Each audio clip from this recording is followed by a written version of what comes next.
Alors, on va y aller avec le dernier panel de la journée qui s'intitule « Inégalité et crise sanitaire, quel rôle pour la fiscalité ».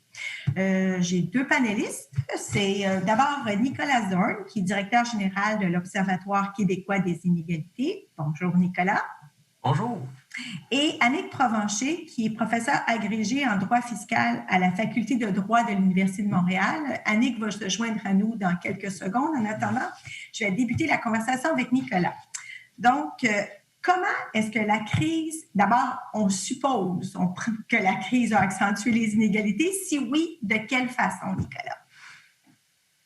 Bien, il faut savoir où on va, c'est bien de savoir d'où on vient. On sait que le Québec, avant la crise, avait moins d'inégalités en termes d'inégalités de revenus, d'inégalités d'opportunités également, tant au niveau des classes sociales qu'au niveau du genre. Ça s'explique assez aisément, le modèle québécois, les normes sociales aussi au Québec sont davantage en faveur de moins d'inégalités. Il y a beaucoup d'interventions de l'État également, de la redistribution, des programmes sociaux, des choses qui font une différence en termes de la répartition des revenus. Ceci étant, c'est quand même important de mentionner qu'il y avait quand même des inégalités tant en termes de classe sociale. La classe moyenne avait tendance à diminuer au Québec et également le fameux 1% le plus riche était en hausse avant la crise. Puis au niveau du genre et des origines ethnoculturelles, c'est sûr que ces inégalités-là, elles étaient présentes. Puis dans certains cas, elles étaient quand même assez importantes.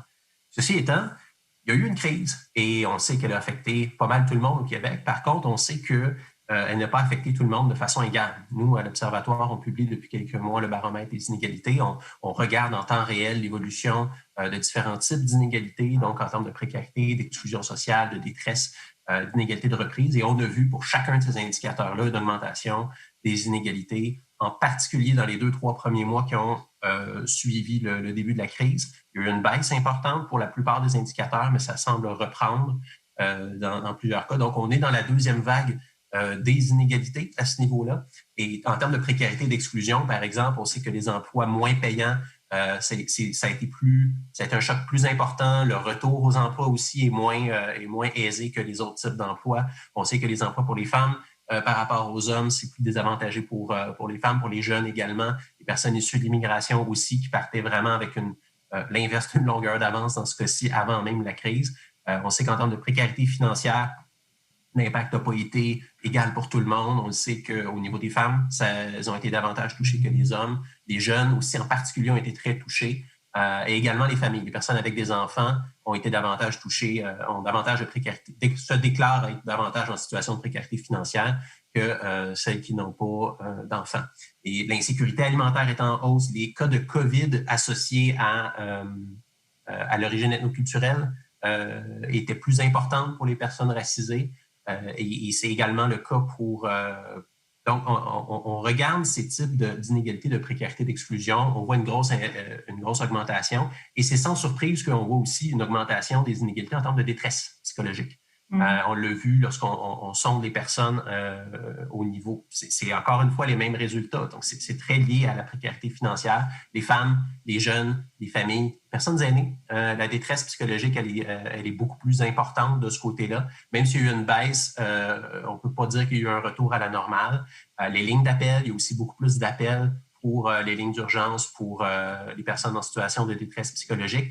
Lorsqu'on regarde les inégalités de reprise, donc les personnes qui vont revenir à la normale avant la moyenne, ça c'est quelque chose qu'on voulait mesurer. On a vu que, contrairement à ce qu'on s'attendait, le chômage a baissé plus rapidement que les marchés boursiers ont récupéré leurs gains. Fait que ça, c'est différent de ce qu'on voit aux États-Unis, par exemple. Ça, c'est une bonne nouvelle. Ceci étant, les emplois, disons, plus payants ont connu une baisse de taux d'emploi moins importante que la moyenne et le taux de création d'emplois payants est plus important, du moins pour cette catégorie d'emplois. Alors, il faut garder ça en tête. La crise de la COVID, clairement, ça a eu un impact sur les inégalités. Ça ne touche pas tout le monde de façon égale. Puis l'important, c'est surtout de garder en tête que ça ne risque pas de partir demain matin. Je vais conclure en disant que lorsqu'il y a une crise comme les inondations, comme il y en a eu au Québec, dans ces circonstances-là, il y a deux moments importants. Il y a deux crises, en quelque sorte. La première, c'est lorsque l'événement survient, mais le deuxième, c'est quand on déclare victoire. Et quand que les gouvernements, les organismes se retirent parce que, la plupart des gens, c'est revenu à la normale. Généralement, les gens pour qui ce n'est pas revenu à la normale, qui sont encore en situation de détresse, ce sont les personnes qui étaient déjà les plus vulnérables et les plus affectées. Alors, c'est important de garder ça en tête. Donc, si je résume, Nicolas, quand il y a une crise, il y a souvent des chocs, des points de rupture ou points de fragilité. Les crises révèlent souvent les fragilités d'un système, puis c'est vrai pour le système économique. Donc, ce que vous nous avez nommé, c'est tous les points de fragilité qu'on avait déjà dans le système, malheureusement, et que la crise a accentué. Ce qui m'amène à faire le pont avec Annick. Bonjour, Annick. Bonjour.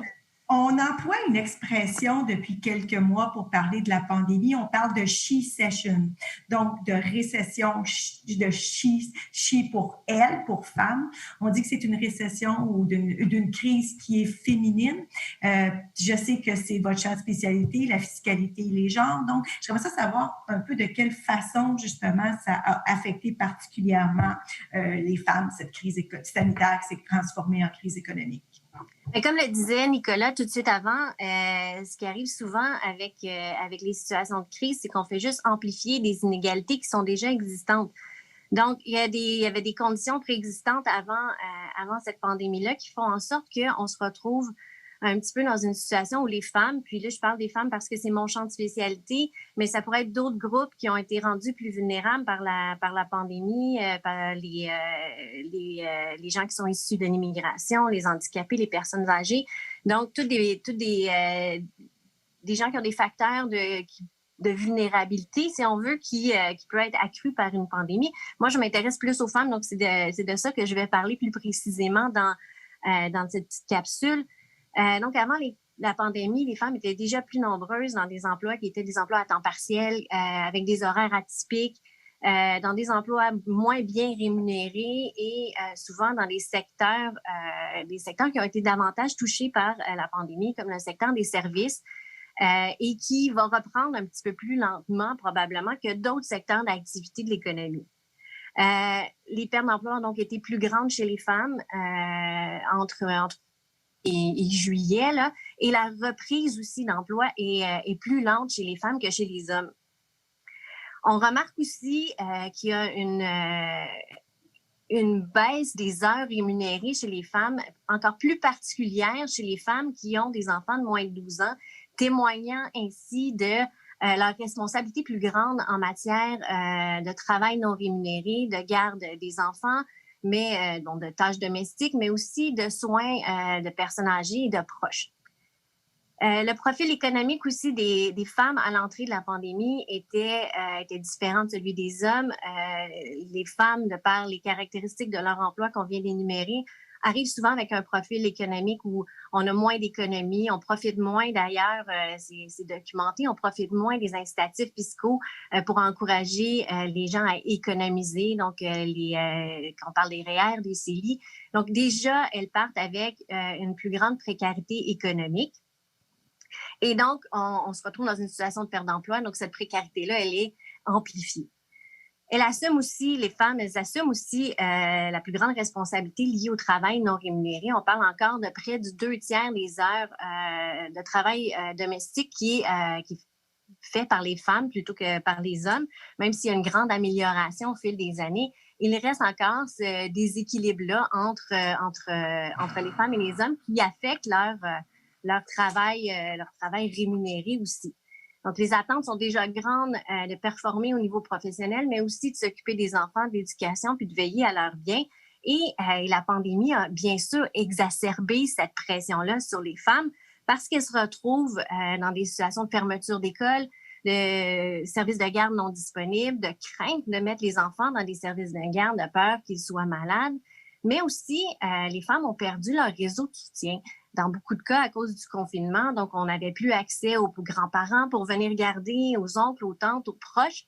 Et ça aussi, ça a créé une plus grande pression sur la conciliation du travail-famille qui a fait en sorte que des femmes ont dû se retirer, et plus majoritairement des femmes ont dû se retirer du marché du travail, que ce soit temporairement ou que ce soit définitivement. Donc, on a vu un recul de l'emploi chez les femmes causé par cette pression-là des responsabilités familiales. La difficulté de reprise, si elle perdure, parce qu'on a encore plusieurs mois devant nous dans la pandémie, si la difficulté perdure, ça veut dire qu'il y a des femmes qui vont rester à la maison pendant de longues périodes. Et on sait que de casser la présence sur le marché du travail pendant plusieurs mois, plusieurs années rend encore plus difficile le retour au marché de l'emploi. Et donc, on vient ici difficilement un peu nuire à l'égalité entre les hommes et les femmes parce que cette autonomie financière ou cette émancipation financière-là est rendue possible par le travail. Et là, le travail est plus difficile d'accès, est encore plus difficile d'accès aux femmes qu'aux hommes. Donc, l'emploi reste un vecteur important d'égalité, n'est pas le seul, mais reste un vecteur important d'égalité entre les hommes et les femmes. Et on voit que la pandémie a eu un grand effet sur tout ça. Les femmes aussi ont été davantage touchées par la maladie. On sait qu'elles ont été davantage touchées par le coronavirus. Elles sont on parle de 55% des cas de coronavirus qui sont des décès du coronavirus qui sont liés à des femmes. 59% des cas de coronavirus parce qu'elles sont plus présentes dans le secteur de la santé. Elles représentent 80% des employés du secteur de santé, donc une grande majorité de ceux-ci.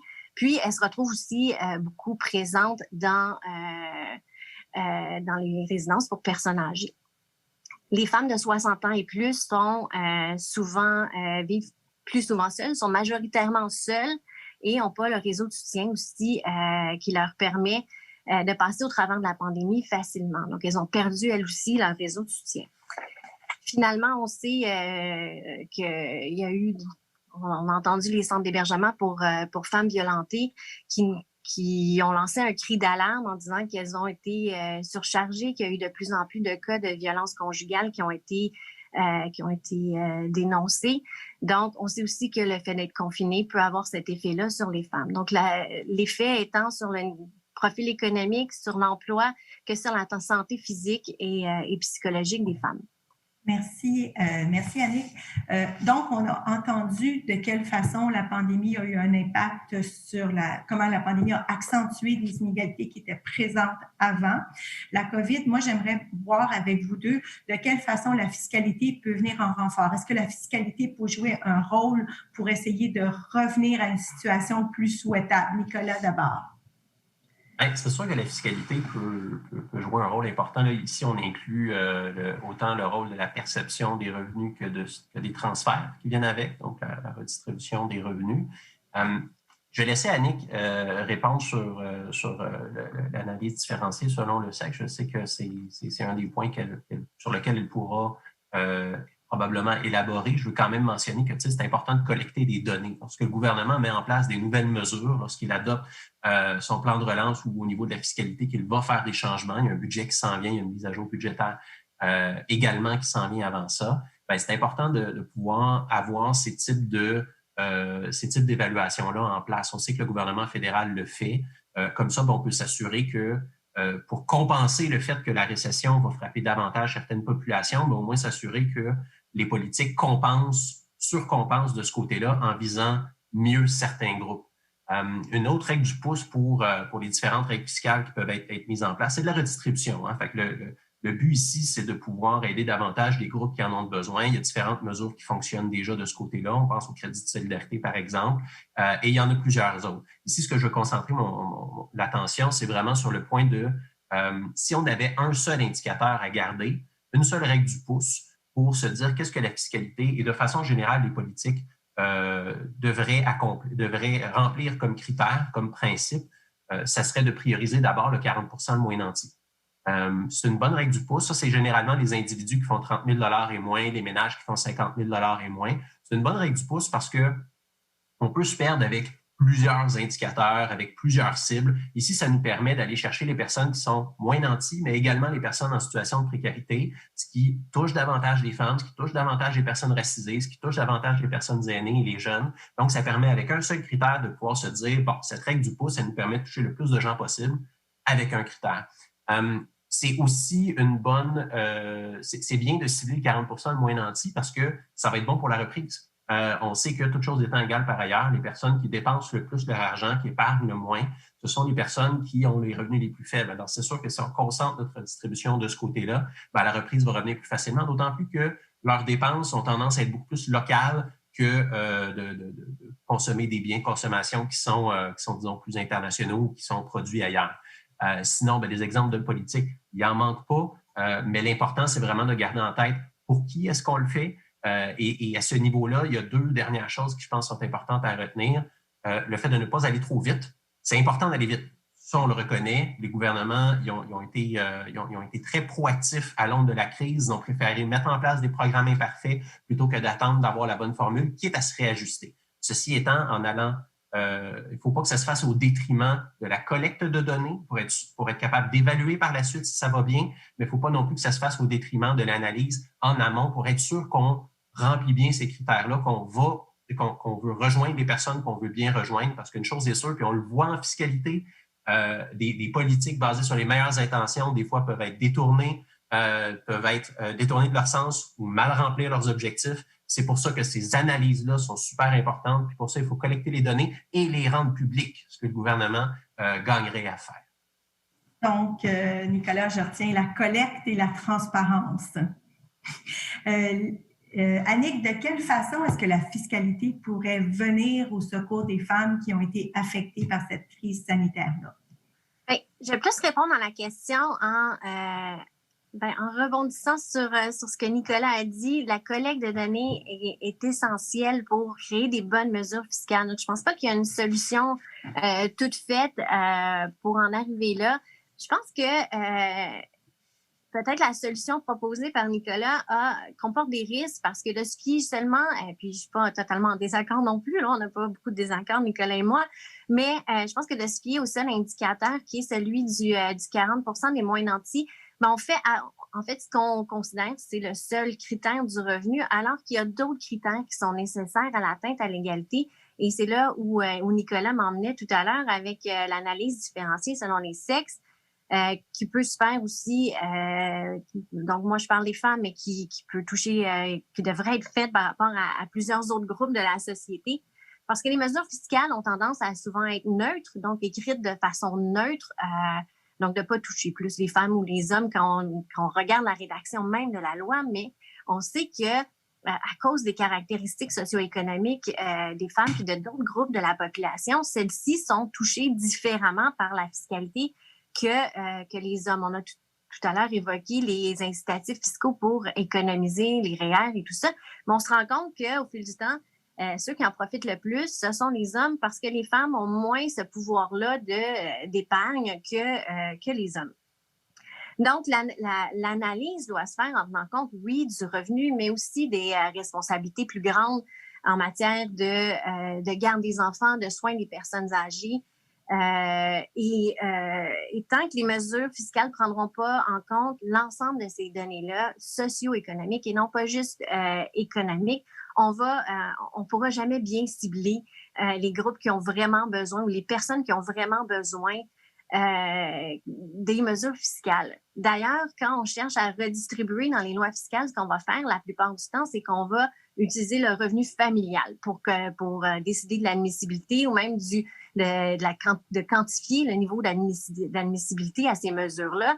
Alors que quand on regarde l'unité familiale, on fait encore une fois abstraction de la femme parce que on fait abstraction des inégalités économiques à l'intérieur du couple, des relations de pouvoir qui peuvent exister à l'extérieur du couple. Puis de cette façon-là, on risque de nuire aussi à l'autonomie financière et à l'autonomie économique des femmes. Et ça, c'est un facteur d'émancipation et d'égalité qui est très, très important.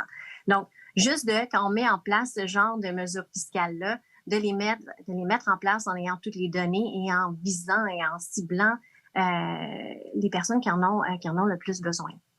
Donc, si je résume, Nicolas nous a parlé de l'importance de collecter des données et Annick a rajouté l'importance de collecter aussi des données sociales, des données sociologiques, au-delà des données financières. Ça a passé super vite. Écoutez, c'est le temps qui nous était imparti. Donc, merci beaucoup de nous avoir éveillés à ces réalités qui lient malheureusement inégalité et crise sanitaire et économique. Merci Annick, merci Nicolas. Et je vais redonner la parole à Lynn Latulippe et Brigitte Alpin qui vont pouvoir conclure cette matinée fort éclairante.